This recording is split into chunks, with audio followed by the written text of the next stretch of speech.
ಸ್ನೇಹಿತರೆ ಎಲ್ರಿಗೂ ನಮಸ್ಕಾರ. ಕೋವಿಶೀಲ್ಡ್ ಇಂಡಿಯಾದ ಸೀರಮ್ ಇನ್ಸ್ಟಿಟ್ಯೂಟ್ ಬ್ರಿಟನ್ನ ಆಸ್ಟ್ರಾಜೆನಕಾ ಕಂಪನಿಯಿಂದ ಲೈಸೆನ್ಸ್ ಪಡ್ಕೊಂಡು ಸುಮಾರು 80 ಕೋಟಿ ಜನಸಂಖ್ಯೆಗೆ ನೀಡಿರುವಂತಹ ಈ ಕೋವಿಶೀಲ್ಡ್ ಲಸಿಕೆಯಿಂದ ಇಂದು ಥ್ರಾಂಬೋಸಿಸ್ ವಿತ್ ಥ್ರಾಂಬೋಸೈಟೋಪಿನಿಯಾ ಸಿಂಡ್ರೋಮ್ ಅನ್ನುವಂತಹ ರಕ್ತ ಹೆಪ್ಪುಗಟ್ಟುವಿಕೆಯ ಜೊತೆಗೆ ಪ್ಲೇಟ್ಲೆಟ್ ಕಮ್ಮಿ ಆಗ್ತಾ ಇರುವಂತಹ ಸೈಡ್ ಎಫೆಕ್ಟ್ ಜನರಲ್ಲಿ ಕಾಣಿಸ್ಕೊಳ್ತಾ ಇದೆ. ಹೀಗೆ ಸೈಡ್ ಎಫೆಕ್ಟ್ ಕಾಣಿಸ್ಕೊಂಡು ಮೆದುಳಿನಲ್ಲಿ ರಕ್ತ ಹೆಪ್ಪುಗಟ್ಟಿ ಅನಾರೋಗ್ಯಕ್ಕೆ ಈಡಾದಂತಹ ತಮಿಳುನಾಡಿನ ಒಬ್ಬ ವ್ಯಕ್ತಿ ಮಾಧ್ಯಮದ ಎದುರಿಗೆ ತಮ್ಮ ಅಳಲನ್ನ ತೋಡಿಕೊಂಡಿದ್ದಕ್ಕೆ SII ಅಂದ್ರೆ ಸೀರಮ್ ಇನ್ಸ್ಟಿಟ್ಯೂಟ್ ಆಫ್ ಇಂಡಿಯಾ ಅವರ ವಿರುದ್ಧ ಮಾನಹಾನಿ ಮೊಕದ್ದಮೆನ ಆಗುತ್ತೆ.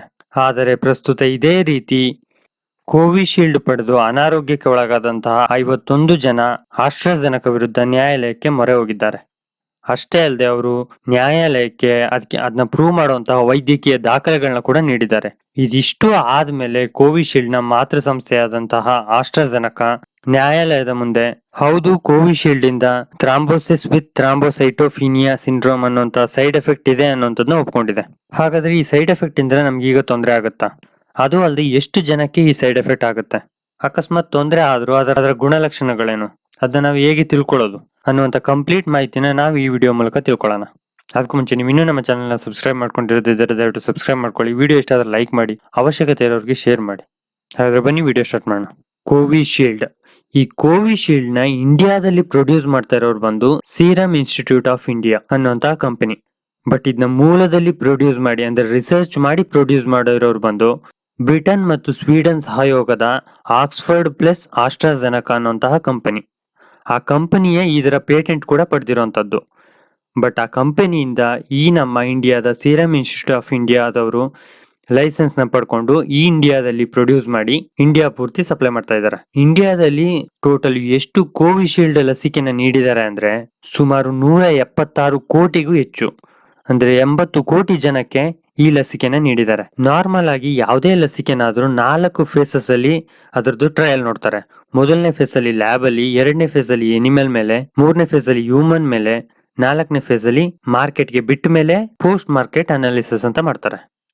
ಬಟ್ ಈ ಕೆಲವೊಂದ್ಸರಿ ಎಮರ್ಜೆನ್ಸಿ ಯೂಸ್ ಆಥರೈಸೇಷನ್ ಮೂಲಕ ಕೇವಲ 2 ಫೇಸ್ ಅಲ್ಲಿ ಅಂದ್ರೆ ಲ್ಯಾಬ್ ಅಲ್ಲಿ ಮತ್ತೆ ಎನಿಮಲ್ ಮೇಲೆ ಟ್ರಯಲ್ ನೋಡ್ತಾ ಇದ್ದಂಗೆ ಡೈರೆಕ್ಟ್ ಮಾರ್ಕೆಟ್ ಗೆ ಬಿಡ್ತಾರೆ. ಈ ಕೋವಿಶೀಲ್ಡ್ ನು ಹಾಗೆ ಡೈರೆಕ್ಟ್ ಆಗಿ ಬಿಟ್ಟಿರುವಂತದ್ದು. ಅಂದ್ರೆ 2020 ಡಿಸೆಂಬರ್ ನಲ್ಲಿ ಬ್ರಿಟನ್ ನಲ್ಲಿ ಈ ವ್ಯಾಕ್ಸಿನ್ ನ ಪ್ರೊಡ್ಯೂಸ್ ಮಾಡ್ತಾರೆ. ಅದನ್ನ ಎಮರ್ಜೆನ್ಸಿ ಯೂಸ್ ಆಥರೈಸೇಷನ್ ಮೇಲೆ ಬ್ರಿಟನ್ ನ ಸುಮಾರು 5 ಕೋಟಿ ಜನರಿಗೆ ನೀಡ್ತಾರೆ. ಆ 5 ಕೋಟಿ ಜನಸಂಖ್ಯೆಯಲ್ಲಿ ಸುಮಾರು 5,000 ಜನಕ್ಕೆ ಈ TTS ಅಂದ್ರೆ ಥ್ರಾಂಬೋಸಿಸ್ ವಿತ್ ಥ್ರಾಂಬೋಸೈಟೋಪಿನಿಯಾ ಸಿಂಡ್ರೋಮ್ ಅನ್ನುವಂತಹ ಸೈಡ್ ಎಫೆಕ್ಟ್ ಕಾಣಿಸ್ಕೊಳ್ಳುತ್ತೆ. ಆ 5,000 ಜನರಲ್ಲಿ 81 ಜನಕ್ಕೆ ರಕ್ತ ಹೆಪ್ಪುಗಟ್ಟಿಯ ಸಾವು ಸಂಭವಿಸುತ್ತದೆ. ಅದನ್ನ ಖುದ್ದು ಬ್ರಿಟನ್ ನ medicine and health care product regulatory agency ಅವರೇ ವರದಿ ಮಾಡಿದ್ದಾರೆ. ಇದಿಷ್ಟು ಗೊತ್ತಿದ್ದು ಇಂಡಿಯಾದಲ್ಲಿ ಎಲ್ಲಾ ಏಜ್ ಅವರು ಕಂಪಲ್ಸರಿಯಾಗಿ ಕೋವಿಶೀಲ್ಡ್ ನ ಹಾಕ್ಸ್ಕೋಬೇಕು ಅನ್ನೋದಲ್ದೆ 2 ಡೋಸ್ ನ ಕಂಪಲ್ಸರಿಯಾಗಿ ಹಾಕ್ಸ್ಕೋಬೇಕು ಅನ್ನೋಂತ ರೂಲ್ಸ್ ಮಾಡಿದ್ರು.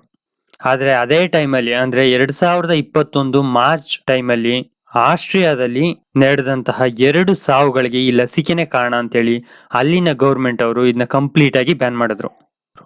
ಈ ವಿಷಯ ತಿಳಿತಾ ಇದ್ದಂಗೆ ಯುರೋಪ್ನ 19 ದೇಶಗಳು ಕೋವಿಶೀಲ್ಡ್ ನ ಬ್ಯಾನ್ ಮಾಡಿದ್ರು. ಅಮೆರಿಕದಲ್ಲಿ ಕೋವಿಶೀಲ್ಡ್ ನ ಬ್ಯಾನ್ ಮಾಡದೇ ಇದ್ರು ಅದರದ್ದು ಸೈಡ್ ಎಫೆಕ್ಟ್ ಏನಿದೆ ಅನ್ನೋಂಥದ್ನ ವ್ಯಾಕ್ಸಿನೇಷನ್ ಆಗೋದಕ್ಕೂ ಮುಂಚೆನೆ ಜನರಿಗೆ ಎಚ್ಚರಿಕೆ ನೀಡಿದ್ದಾರೆ.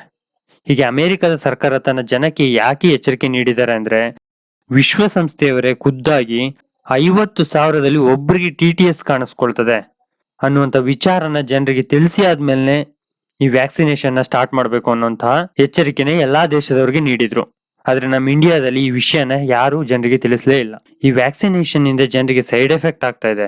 ಅಷ್ಟೇ ಅಲ್ಲದೆ ಕೆಲವು ದೇಶಗಳು ಅದನ್ನ ಬ್ಯಾನ್ ಮಾಡಿದ್ದಾರೆ ಅಂದ್ಮೇಲೆ ಈ ವ್ಯಾಕ್ಸಿನೇಷನ್ ಪಡ್ಕೊಳ್ತಾ ಇರುವಂತ ಜನರಿಗೆ ಅದ್ರ ಬಗ್ಗೆ ಒಂದಷ್ಟು ಮಾಹಿತಿನ ಕೊಡುವಂತದ್ದು ಗೌರ್ಮೆಂಟ್ ಕೆಲಸ ಆಗಿತ್ತು.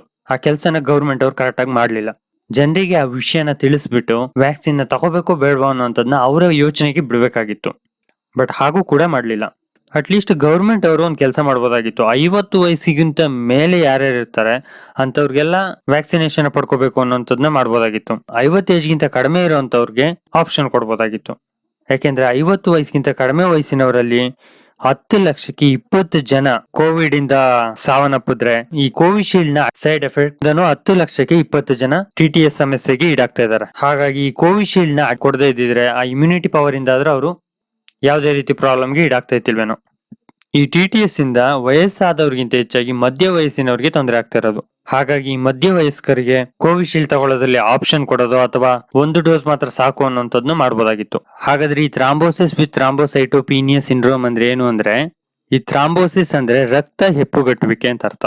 ಅಂದ್ರೆ ಹೀಗೆ ರಕ್ತ ಹೆಪ್ಪುಗಟ್ಟುವಿಕೆ ಏನಾದ್ರೂ ನಮ್ಮ ರಕ್ತನಾಳಗಳಲ್ಲಿ ನಡೆದ್ರೆ ಅದು ಹಾರ್ಟ್ ಅಟ್ಯಾಕ್ಗೆ ದಾರಿಯಾಗುತ್ತೆ. ಅಕಸ್ಮಾತ್ ಅದು ನಮ್ಮ ಬ್ರೈನ್ ಅಲ್ಲಿ ಏನಾದ್ರೂ ರಕ್ತ ಹೆಪ್ಪುಗಟ್ಟುವಂತದ್ದು ನಡೆದ್ರೆ ಅದು ಸ್ಟ್ರೋಕಿಗೆ ದಾರಿಯಾಗುತ್ತೆ. ಇನ್ನು ಥ್ರಾಂಬೋಸೈಟೋಪಿನಿಯಾ ಅಂದ್ರೆ ಏನು ಅಂದ್ರೆ, ನಮ್ಮ ಬ್ಲಡ್ ನಲ್ಲಿರುವಂತಹ ಪ್ಲೇಟ್ಲೆಟ್ ಗಳು ಕಮ್ಮಿ ಆಗುವಂತದ್ದು. ನಾರ್ಮಲ್ ಆಗಿ 1 ಮೈಕ್ರೋ ಲೀಟರ್ ಬ್ಲಡ್ ನಲ್ಲಿ 1.5 ಲ್ಯಾಕ್ ಇಂದ 4.5 ಲ್ಯಾಕ್ ಗಂಟ ಪ್ಲೇಟ್ಲೆಟ್ ಗಳು ಇರುತ್ತೆ. ಯಾವಾಗ ಮನುಷ್ಯನಿಗೆ ಈ ಥ್ರಾಂಬೋಸೈಟೋಪಿನಿಯಾ ಸಿಂಡ್ರೋಮ್ ಅಟ್ಯಾಕ್ ಆಗುತ್ತೋ ಆವಾಗ ಆತನ ಪ್ಲೇಟ್ಲೆಟ್ ಗಳು 1.5 ಲ್ಯಾಕ್ ಗಿಂತ ಕಮ್ಮಿ ಆಗುತ್ತೆ. ಕೆಲವೊಂದ್ಸರಿ 10,000 ಗಿಂತ ಕಮ್ಮಿ ಆಗುವಂತ ಸಾಧ್ಯತೆಗಳಿರುತ್ತೆ. ಅಂತ ಟೈಮಲ್ಲಿ ಮನುಷ್ಯನ ಸಾವು ಕೂಡ ಸಂಭವಿಸಬಹುದು. ಹಾಗಾದ್ರೆ ಈ ಕೋವಿಶೀಲ್ಡ್ ನ ಅಡ್ಡ ಪರಿಣಾಮದಿಂದ ಉಂಟಾದಂತಹ ಥ್ರಾಂಬೋಸಿಸ್ ವಿತ್ ಥ್ರಾಂಬೋಸೈಟೋಪಿನಿಯಾ ಸಿಂಡ್ರೋಮ್ ನ ಲಕ್ಷಣಗಳೇನು ಅನ್ನೋಂಥದ್ದನ್ನ ನೋಡೋದಾದ್ರೆ, ಮೈಕೈನಲ್ಲಿ ತೀವ್ರತರವಾದಂತಹ ನೋವು ಮತ್ತು ಊತ ಕಾಣಿಸ್ಕೊಳ್ಳೋದು, ಎದೆ ನೋವು ಬರುವಂತದ್ದು, ದೇಹದ ಒಂದು ಪಾರ್ಶ್ವದಲ್ಲಿ ಮರಗಟ್ಟೋದು, ಜೊತೆಗೆ ಬಲಹೀನತೆಯ ಅನುಭವ ಆಗುವಂತದ್ದು. ಅಷ್ಟೇ ಅಲ್ಲದೆ ಮನಸ್ಸು ಸ್ಥಿರವಾಗಿರದಂತಹ ಲಕ್ಷಣಗಳು ಗೋಚರಿಸುವಂತದ್ದು. ಅದ್ರ ಜೊತೆಗೆ ಅನುವಂಶೀಯ ರೋಗಗಳು ಹೆಚ್ಚಾಗುವಂತದ್ದು, ಜೊತೆಗೆ ತೂಕ ಹೆಚ್ಚಾಗುವುದು, ಗರ್ಭಧಾರಣೆಯಲ್ಲಿ ತೊಂದರೆ ಆಗುವಂತದ್ದು, ಕ್ಯಾನ್ಸರ್ ಆಗುವಂತದ್ದು, ಜೊತೆಗೆ ಹಾರ್ಮೋನ್ಗಳ ಉತ್ಪತ್ತಿ ಕುಂಠಿತ ಆಗುವಂತದ್ದು. ಅಷ್ಟೇ ಅಲ್ಲದೆ ದೇಹದ ಪ್ರತಿಕಾಯಗಳನ್ನು ದುರ್ಬಲಗೊಳಿಸುವಂತಹ ರೋಗಗಳು ಕಾಣಿಸಿಕೊಳ್ಳುವಂತದ್ದು. For example sugar. ಇವು TTS ನಲ್ಲಿ ಮುಖ್ಯವಾಗಿ ಕಾಣಿಸಿಕೊಳ್ಳುವಂತಹ ಅಪಾಯಗಳು. ಹೀಗೆ ರಕ್ತ ಹೆಪ್ಪುಗಟ್ಟುವಂತದ್ನ ನಾವು MRI ಸ್ಕ್ಯಾನ್ ಅಥವಾ CT ಸ್ಕ್ಯಾನ್ ಮೂಲಕ ಕಂಡುಹಿಡ್ಕೋಬಹುದು. ಇನ್ನು ನಮ್ಮ ದೇಹದಲ್ಲಿ ಪ್ಲೇಟ್ಲೆಟ್ ಗಳ ಸಂಖ್ಯೆ ಕಮ್ಮಿ ಆದಾಗ ನಮ್ಗೆ ಆಂತರಿಕ ರಕ್ತಸ್ರಾವ ಆಗುವಂತಹ ಸಂಭವ ಜಾಸ್ತಿ ಆಗಿರುತ್ತೆ. ಅಂದ್ರೆ ನಮ್ಮ 1 ಮೈಕ್ರೋ ಲೀಟರ್ ಬ್ಲಡ್ ನಲ್ಲಿ 10,000ಕ್ಕಿಂತ ಕಡಿಮೆ ಸಂಖ್ಯೆಯ ಪ್ಲೇಟ್ಲೆಟ್ ಇದ್ರೆ ಆಂತರಿಕ ರಕ್ತಸ್ರಾವ ಆಗುವಂತ ಸಂಭವ ಜಾಸ್ತಿ ಆಗಿರುತ್ತೆ. ಕೆಲವೊಂದ್ಸರಿ ಮೆದುಳಿನಲ್ಲಿ ಕೂಡ ರಕ್ತಸ್ರಾವ ಆಗ್ಬಹುದು. ಅದನ್ನ ನಾವು ಕಂಡುಹಿಡಿಯಲಿಕ್ಕೆ PF4 ಎಲಿಸಾ ಟೆಸ್ಟ್ ನ ಮಾಡ್ಬೇಕಾಗುತ್ತೆ. ಸೊ ಈ ಸೈಡ್ ಎಫೆಕ್ಟ್ ಏನೇ ಇದ್ರೂ ವ್ಯಾಕ್ಸಿನ್ ಪಡ್ಕೊಂಡು 4 ವರ್ಷದಿಂದ 42 ವರ್ಷದೊಳಗೆ ಕಾಣಿಸ್ಕೊಳ್ಳುತ್ತೆ ಅನ್ನೋಂಥದ್ನ ಆಸ್ಟ್ರೇಲಿಯಾದ ಆರೋಗ್ಯ ಸಚಿವಾಲಯ ವರದಿ ಮಾಡಿದೆ. But India Covishield side effect ಏನೇ ಇದ್ರೂ 6 ವಾರದೊಳಗೆ ಕಾಣಿಸ್ಕೊಳ್ಳುತ್ತೆ. ಅದಾದ್ಮೇಲೆ ಅದರಿಂದ ಏನೂ ತೊಂದರೆ ಇಲ್ಲ ಅನ್ನೋಂಥದ್ನ ಹೇಳಿದೆ.